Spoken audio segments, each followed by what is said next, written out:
Hey, what's up guys? Tonight I'm going to try and walk you through changing the oil and recharging a Pro 36 KYB front shock. So I've already got the shock off the sled, it's sitting in the vise. A couple tools I need to get started, so let's get at it.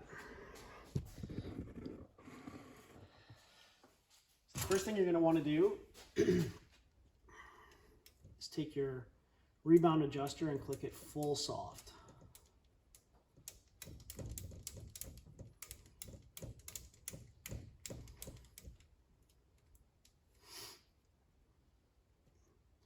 You go ahead and remove the adjuster. Same with your compression adjuster, full soft. Next thing we have to do is get this spring off of here. So go ahead and flip the shock over. And on these,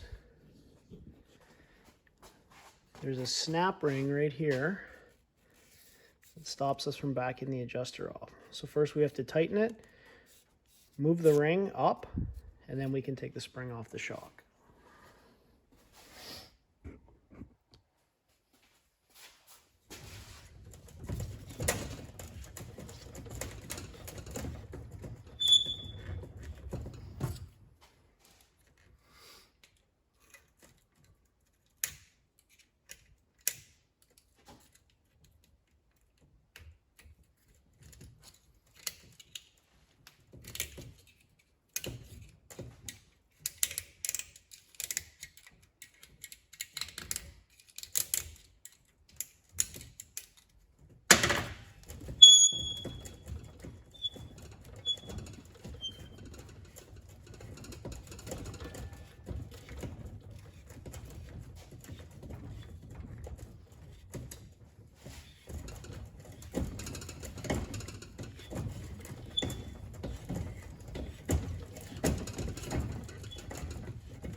Well, this one's kind of fighting me on the groove, so I'm gonna have to get a tool here to try and turn it off.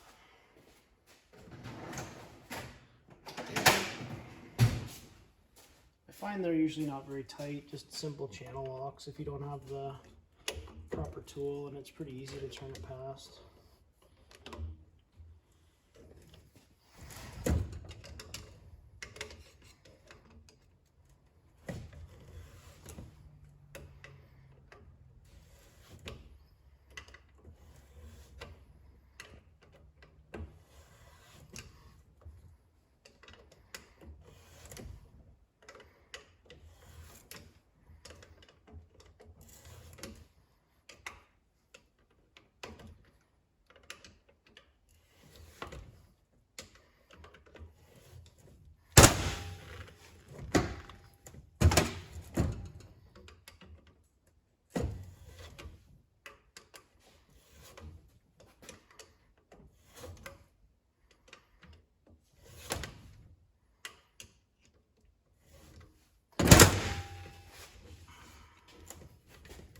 So once we get the spring loosened off,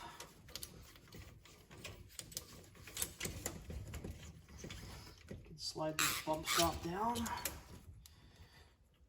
pop the keeper out, and then off comes the spring.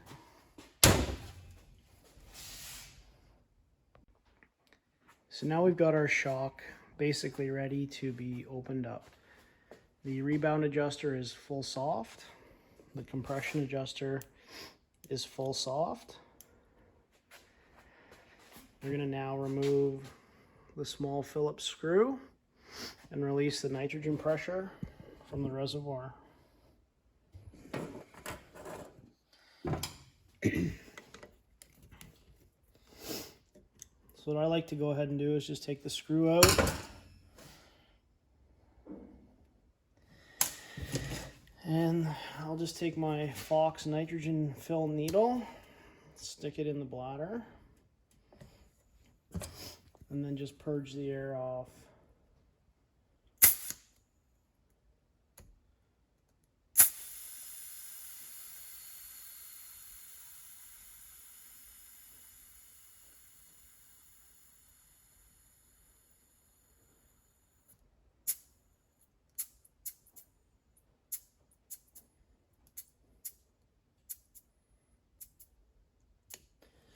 Now, by the way, you didn't see it on the gauge, but this shock registered 200 psi nitrogen pressure, which it should have 300 in it according to the skidding race book.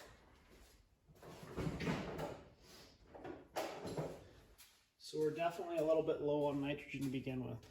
Next, we just take something soft, plastic, and just give your cap a little tap. And we're just looking to move it down a little bit in order to expose the snap ring inside. We're going to remove that snap ring and then remove the cap.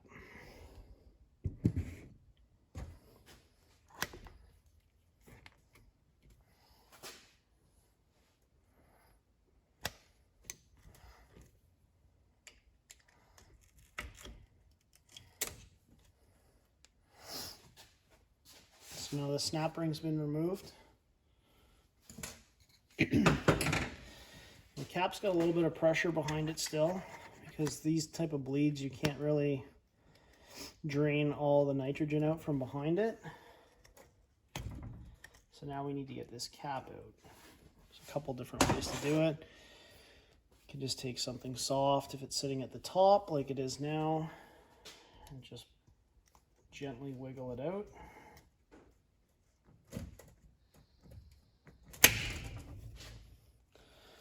Or not.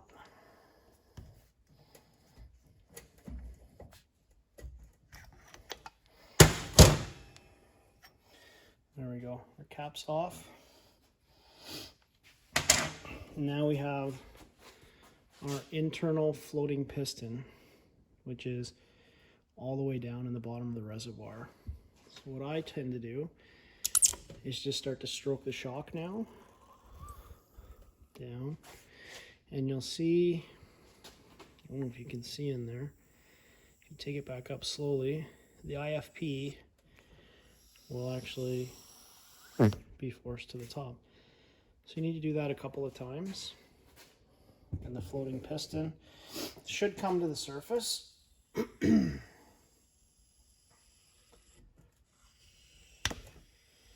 Just watch it doesn't pop out on you.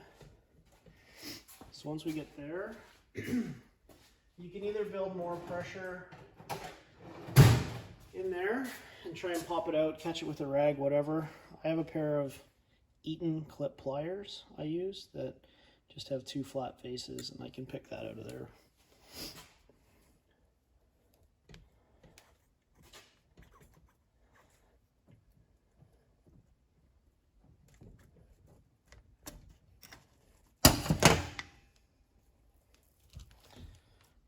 So as you can see, there's your internal floating piston. There's our used shock oil. So now we can go ahead and extend the shaft.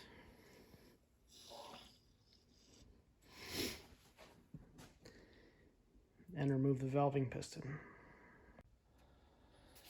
So we're going to go ahead now and remove the shock shaft.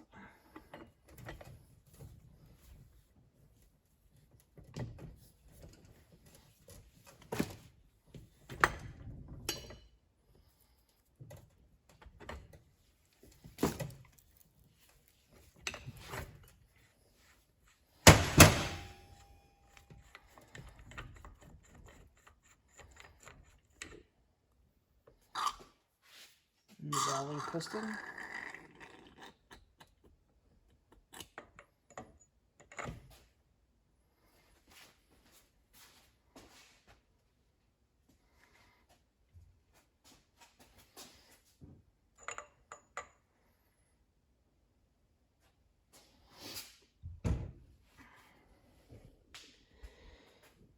So here's your valving piston, your rod out of the shock.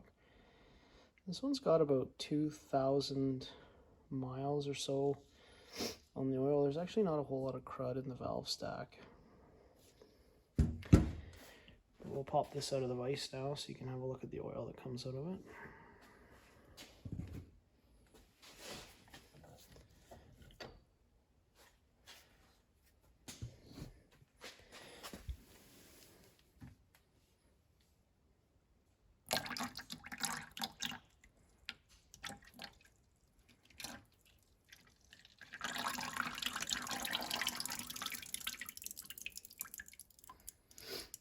So it's pretty milky, pretty dirty looking stuff.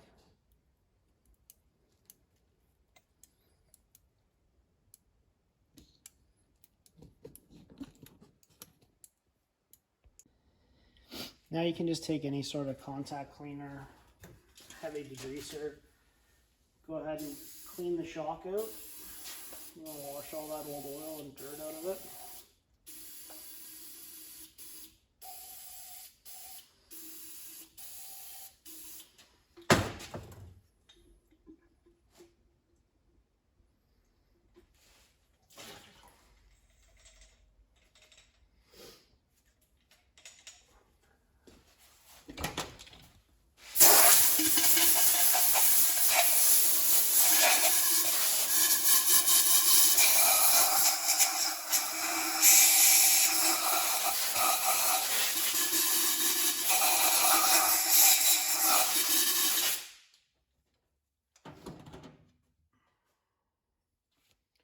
We're just looking to get that shock body nice and clean inside.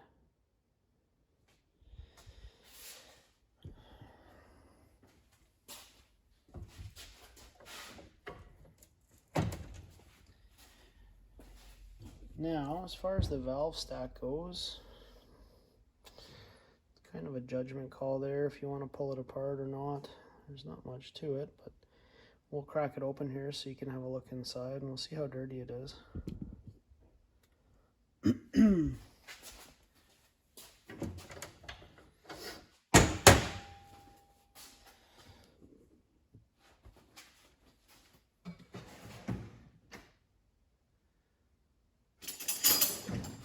So we'll grab a 14 millimeter, clamp the shaft in the vise. Let's get this nut off.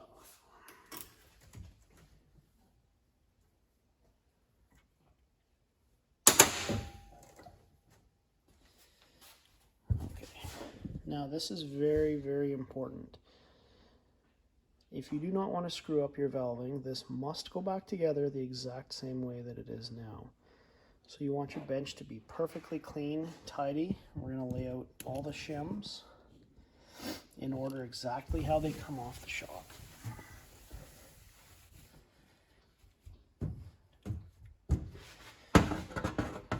So we'll start with the nut.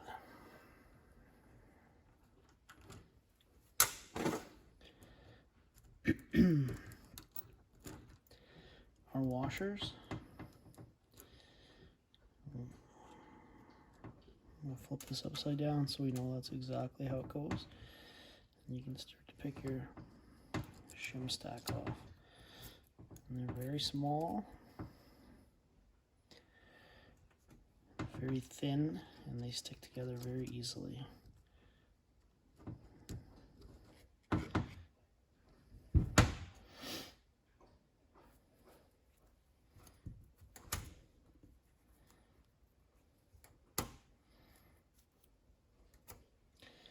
So there's a bit of dirt and stuff in between those ones.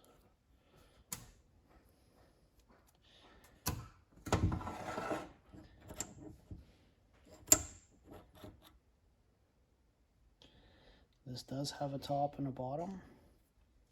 This is the top side, bottom side. Pay attention to every single thing you take apart. So we'll pick the next stack off, lay them out one by one.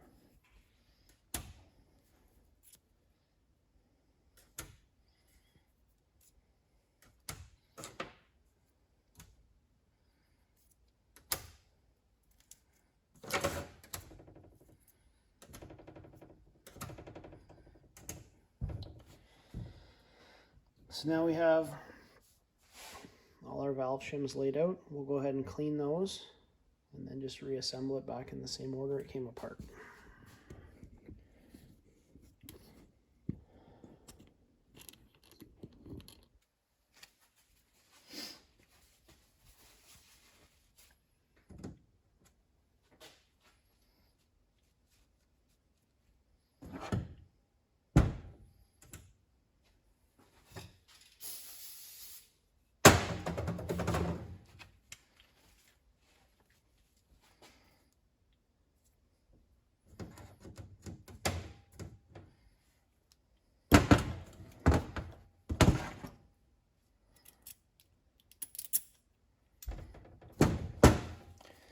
I'm just going to give each one a good cleaning. Reassemble my valve stacks.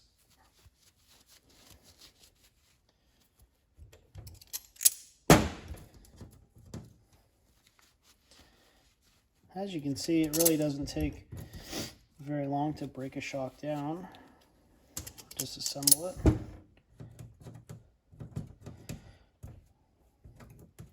Now obviously we're not talking about any repair work here, just a matter of changing the oil, cleaning the shock, and recharging it, just a standard service.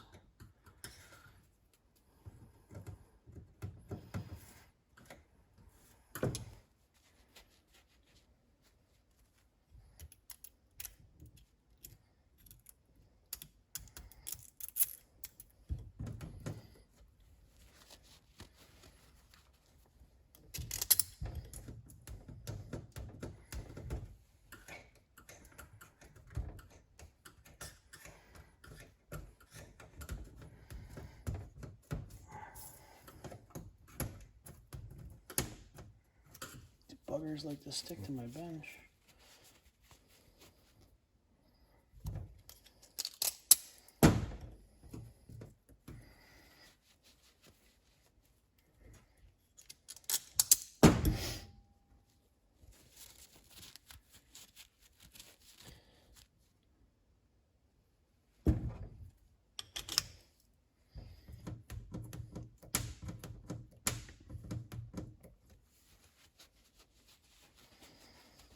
So we just want to make sure everything goes back together in the exact same order and that it's very clean.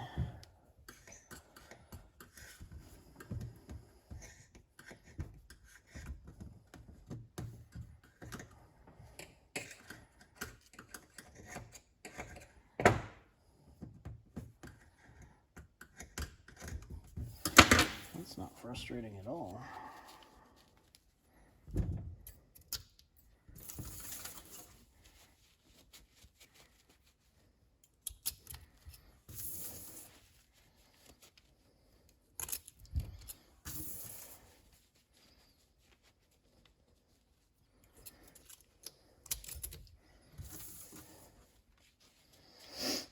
Okay, so we got all our valve shims back on and in order. So we're going to go ahead, put the nut back on, take our 14mm wrench, tighten it all back up.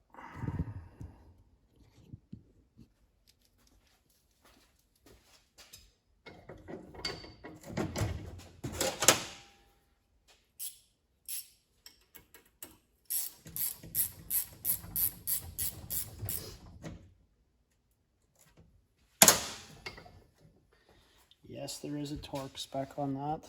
I will include it in the description. However,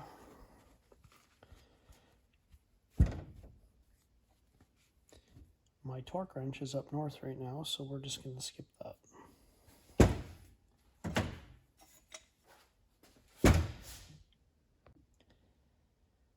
Now it's time to go ahead and start to bleed the shock.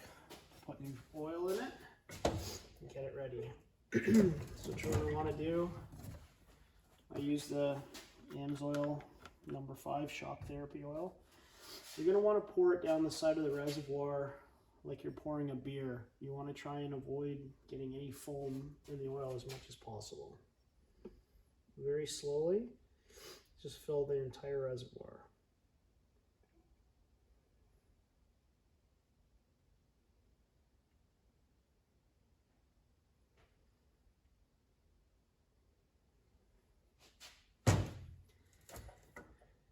Now that the reservoir is full, you can take your hand and you can kind of cup it over the top if you want to force the oil through quicker, or wait for it to bleed through. And you want to make sure the oil in the main body is above the crossover tube. So we'll just keep adding oil until we can look down here and make sure that the oil is above the crossover tube as it drains over. And you'll see the reservoir will just slowly bleed down.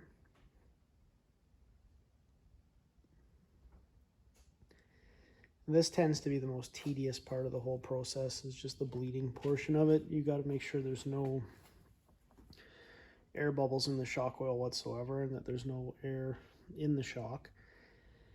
So that takes the majority of the time here once we stick the valving piston back in and start to bleed the shock. So it's very slow for the oil to go down. So we'll just keep waiting. We can keep cupping if we want to speed it up at all.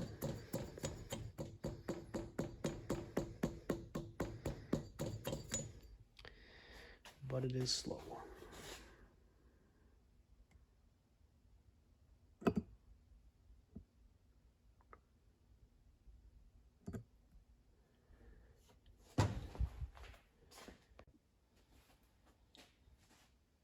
Okay, so now we've got sufficient oil in the main shock body that we can go ahead and start to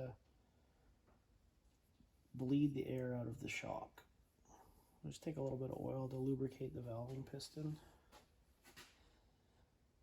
before we start.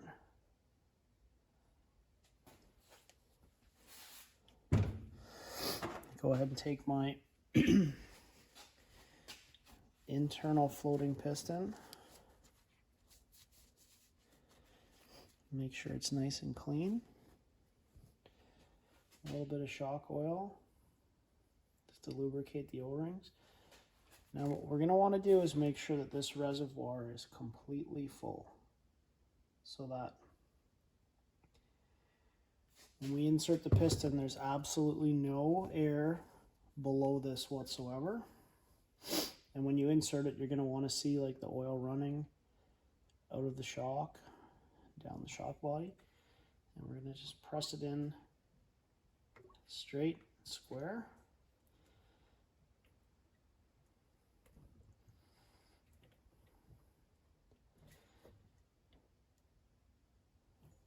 Now, we're just going to take something like a screwdriver and just gently bottom that IFP out all the way in the reservoir.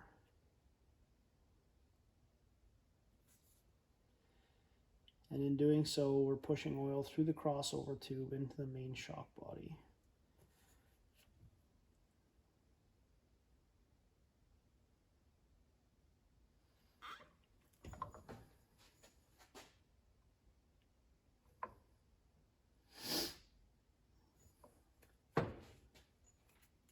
So now we've got our oil basically pressed from our reservoir into the main body with no air below the piston. We're going to go ahead and top the shock up with oil now to about 1/4 inch from the top.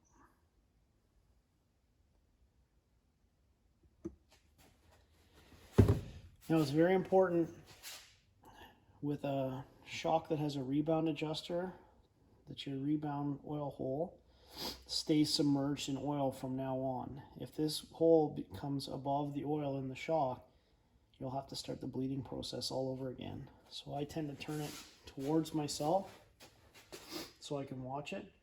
We're just going to gently insert it back into the shock. The oil should be flowing out everywhere. We're just going to gently work that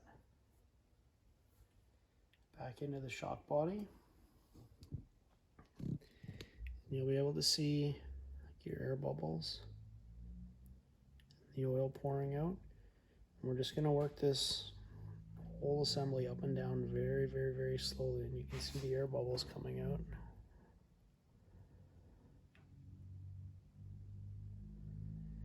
This is a bit of a tedious process now because we need to get all the air out of this shock.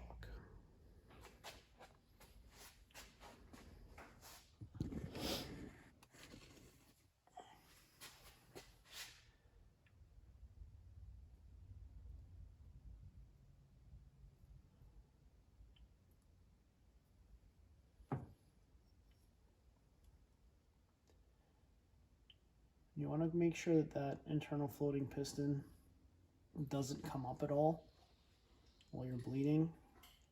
So I hold a little bit of pressure down on it.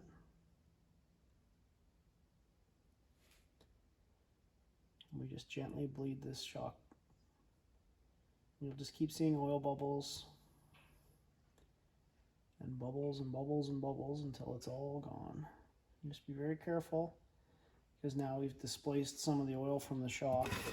And if we come any higher, we're going to expose that rebound hole. So we can top it up. And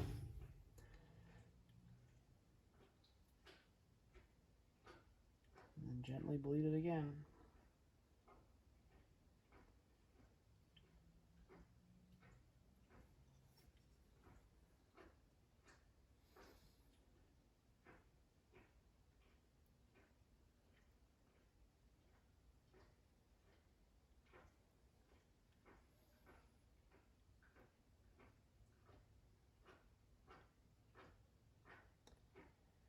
And I'm still getting air bubbles as I'm going down here.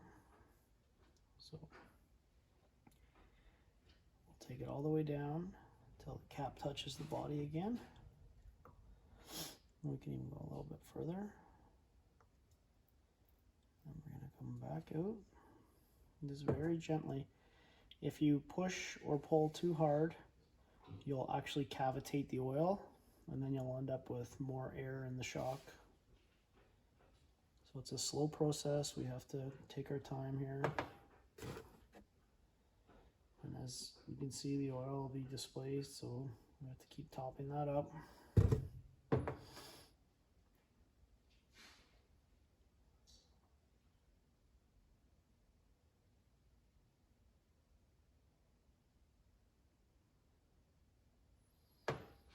Again, we just have to make sure that that rebound bleed hole does not become exposed.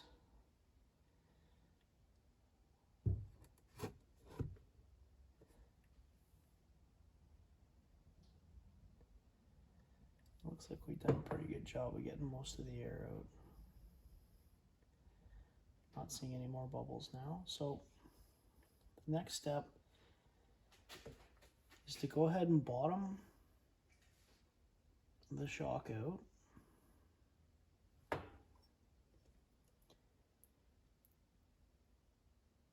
All the way down gently until the cap is resting on the body. I'm going to take a steel hammer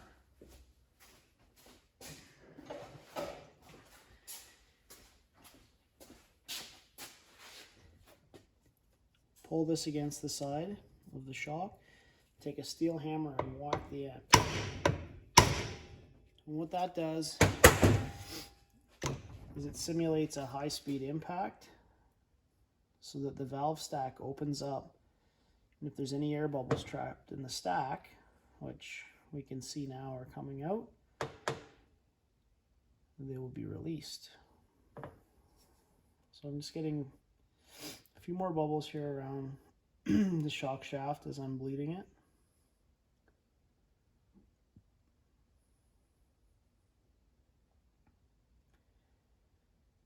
And depending on how much air is in it, it may take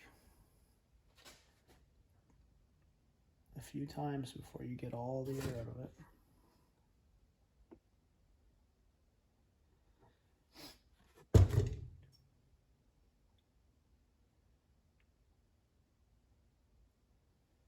Still paying attention to that rebound bleed.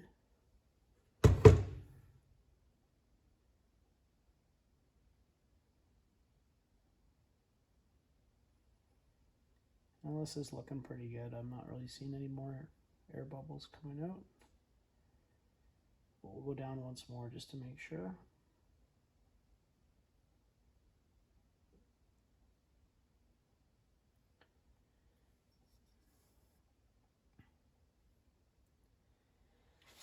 Okay, so I'm happy with that now.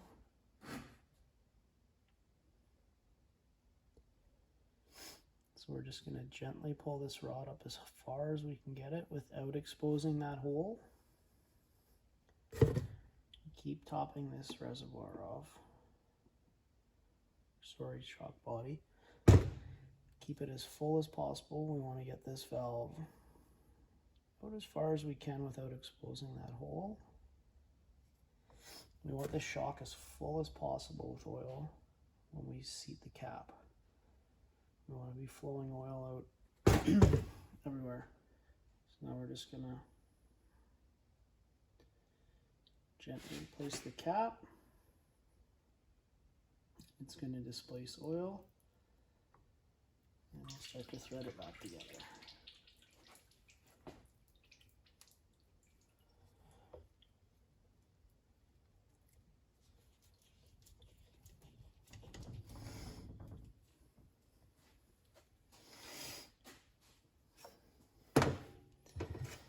So now our shock has been bled.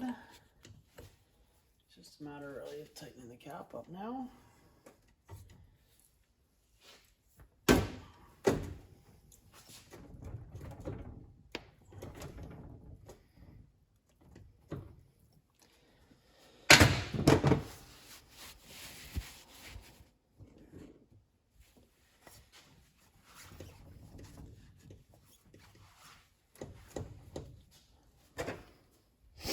Now we'll take our reservoir cap. And this, because there's no brass valve you can remove here, sometimes it's a little difficult to get the air out of the chamber here in order to get the clip on. So we'll see kind of how this one goes. Sometimes I have to stick the nitrogen filler in it to purge the air, but this one here I've got enough room to push the cap in and put the clip in. Now, one thing I forgot to tell you was we need to push the shock rod in, usually before we put the cap on, but that's okay. We'll just go gently here. You want to avoid the internal floating piston of rising too much too quickly. I want to say a 36 rear or something like that, because it displaces so much more volume. The IFP will land somewhere around half the reservoir.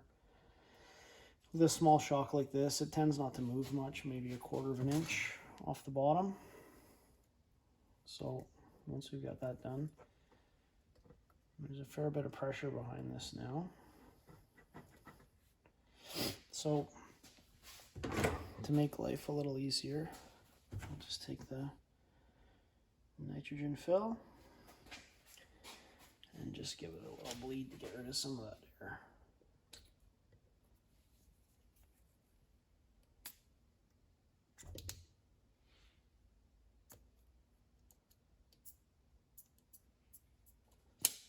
And then the cap will just sit there nicely for us.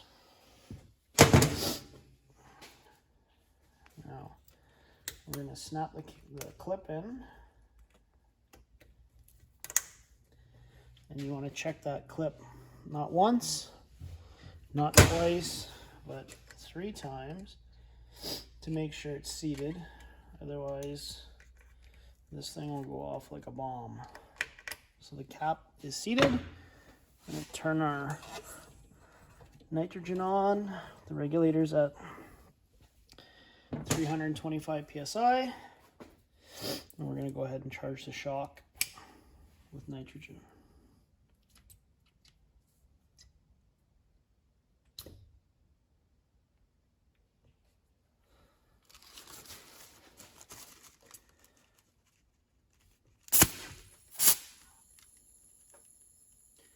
You'll watch the shock fully extend.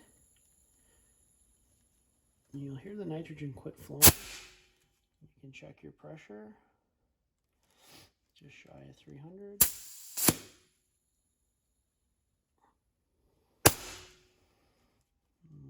Pretty well as close to that 300 as we can get.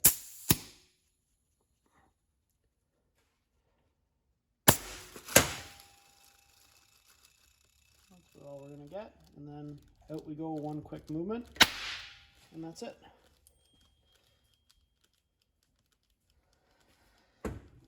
Now, our shock's all back together. We can just go ahead, reassemble the spring, put it back on the sled.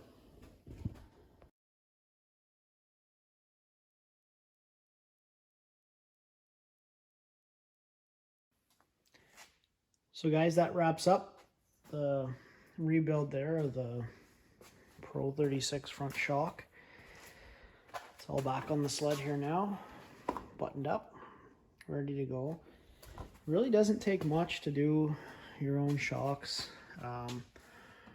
Yes, you need a bottle of nitrogen and a nitrogen regulator. Aside from that, it's just a regular quarter NPT fitting with just a regular hose, an air chuck. And I did have to build my own fill valve, but again, it's very simple. Fox sells this part here, just a few T fittings, gauge, and a Schrader fill valve. Other than that, just basic hand tools and basic supplies. Hope you guys enjoyed it. I made this video because basically there's not a whole lot of info out there for guys who want to do their own suspension. I've been wanting to do it for years on my own, to have my own control over just another aspect of it. And I hope this helps other guys out that also want to do the same. If you guys like this kind of video, then please like and share at the bottom, and we'll try and keep them coming. Thanks very much.